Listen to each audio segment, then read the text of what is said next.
This news is brought to you by Medanta Mediconsult Center, Jammu.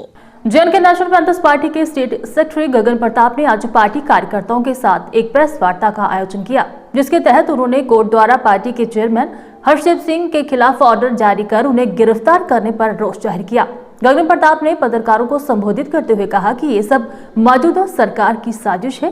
उन्होंने कहा कि अगर नेशनल पैंथर्स पार्टी के कार्यकर्ताओं को कोई भी नुकसान होता है तो इसकी जिम्मेदार सरकार होगी।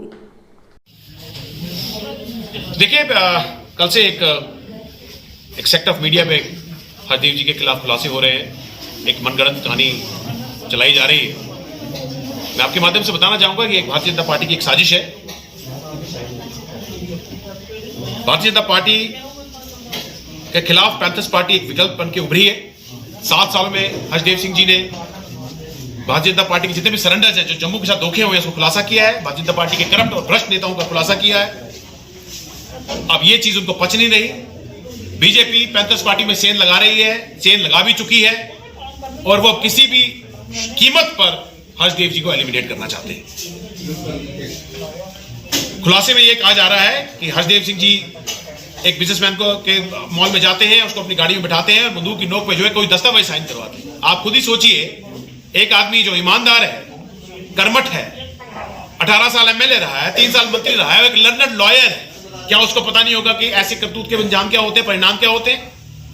ऐसी बचकाना कहानी बनाकर अब बीजेपी एक षड्यंत्र रच रही है ताकि जम्मू की आवाज को दबाया जाए। असल में एक गंडोत्रा दंपति है, जिसमें संजय गंडोत्रा और उनकी धर्मपत्नी शालिनी गंडोत्रा, उनका यहां पर एक मॉल है चंदीमत में, और एक रेणु देवी जी हैं, विडो हैं श्री मोहन सिंह जी की। उन्होंने एक बार हमसे बताया, और उन्होंने खुद भी एक एफआईआर लॉन्च की है चंदीमत पुलिस स्टेशन में कि इस संजय गंडोत्रा ने उनकी प्रॉपर्टी, उनके पैसे हड़पे। और ऐसे अनेकों कंप्लेंट्स हमारे पास आई हैं। जब इस कंप्लेंट्स की पुष्टि के लिए हर्षदेव सिंह जी ने उसको संपर्क किया संजय गंडोत्रा को, तो उन्होंने कहा आप आ जाइए मॉल में, मेरी शॉपिंग कॉम्प्लेक्स में, वहां बात कर लेंगे। हर्षदेव जी अपनी धर्मपत्नी के साथ वहां जाते हैं, और जब वो उनको देखता है तो खुद गाड़ी के पास आता है, पीएसए को बाहर निकालता है, खुद ड्राइविंग सीट पर बैठ जाता है और आधे रास्ते ले जाता है। और उसके बाद ये संजय गंडोत्रा, उसकी धर्मपत्नी शालिनी गंडोत्रा श्री हर्षदेव सिंह जी पर और उनकी धर्मपत्नी मंजू सिंह पर जानलेवा हमला करते हैं और उनको किडनैप करने की कोशिश करते हैं। और झड़प के दौरान कहते हैं कि उनको बीजेपी का संरक्षण प्राप्त है, आरएस पठानिया का संरक्षण प्राप्त है, रविंदर रैना का संरक्षण प्राप्त है, और अगर वो इन दोनों को जान से भी मार देगा ना तो उसके खिलाफ कोई कार्रवाई नहीं होगी। और इस ऐसे एक रिकॉर्डिंग में उसने इस चीज को माना है कि उसने जो है हर्षदेव सिंह जी पे जानलेवा हमला किया। उसकी रिकॉर्डिंग जो है वो हर्षदेव सिंह जी के पास है। कहते हैं ना, सच की आवाज हमेशा बुलंद होती है, झूठ का कोई पांव नहीं होता, और आपको सामने आएगा। और इसी वारदात के बाद श्री हरदेव सिंह जी ने छन्नी हिम्मत पुलिस स्टेशन पे इनके खिलाफ एफआईआर भी लॉन्च करी। किसके खिलाफ? संजय गंडोत्रा, शालिनी गंडोत्रा और को कॉन्स्पिरेटर्स, जिसमें आरएस पठानिया, रविंदर रैना और एक विशाल गुप्ता। हम आपके माध्यम से पूछना चाहते हैं कि अभी तक आरएस पठानिया और रविंदर रैना पे एफआईआर क्यों नहीं लगाई गई? अभी तक कोई अरेस्ट क्यों नहीं किया गया? और ये संजय गंडोत्रा और शालिनी गंडोत्रा खुलेआम कैसे घूम रहे हैं? इसके पहले भी अनेकों बार हर्ष जी को धमकियां मिली हैं, और एक बार तो भाजपा के नेता ने एक जनसभा में कह दिया था कि हर्षदेव को तो हम जान से मार देंगे।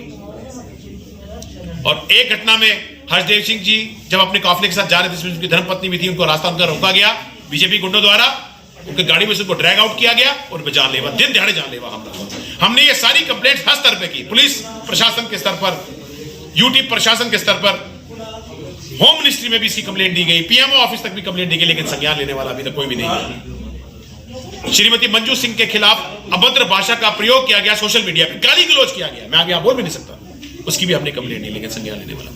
अब ये उसी कड़ी का एक अगला हिस्सा है। एक षड्यंत्र रचा जा रहा है पैंथर्स पार्टी के लीडरशिप को लिक्विडेट करने का। और अब क्योंकि हर्षदेव जी यहाँ आउट ऑफ स्टेशन है, वो 1-2 दिन में आ जाएंगे, एक बार आप प्रेस से रूबरू होंगे, और संजय गंडोत्रा की जो रिकॉर्डिंग है वो भी आपको सौंपी जाएगी। आरएस पठानी की काली करतूतों की जो प्रूफ हमारे पास है, आरटीआई रिप्लाईज के माध्यम से जो हमें प्राप्त हुए, वो भी आपको सौंपे जाएंगे, और बाकी नेताओं की काली करतूतों को खुलासा भी किया जाएगा। क्योंकि अब ये महाभारत की लड़ाई है, ये धर्म और अधर्म की लड़ाई है और धर्म की जीत हमेशा हुई है। आप चाहे रामायण देख लीजिए, चाहे महाभारत देख लीजिए। और झूठ का कोई पांव नहीं होता, सत्य में वो जयते। और जैसे वो दिल्ली से आएंगे, प्रेस वार्ता में आपसे रूबरू होंगे, आपको जो सारे प्रमाण दे दिए जाएंगे।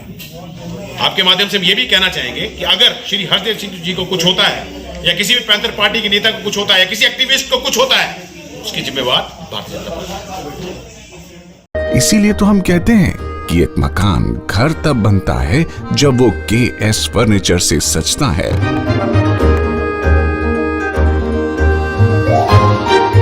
रिश्तों की मिठास का एहसास KS फर्नीचर के साथ।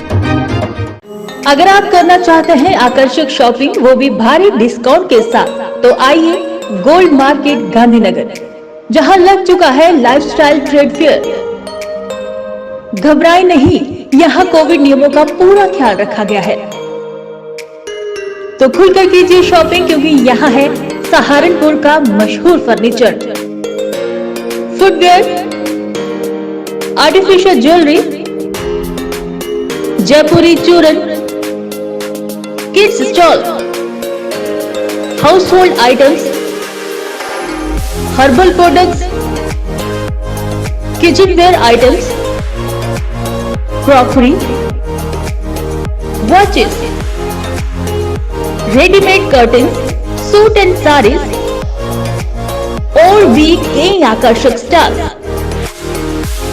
तो इंतजार किस बात का?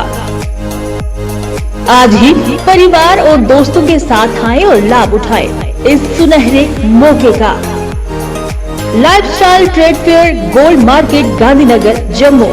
टाइमिंग सुबह 10 बजे से रात 9:30 बजे तक।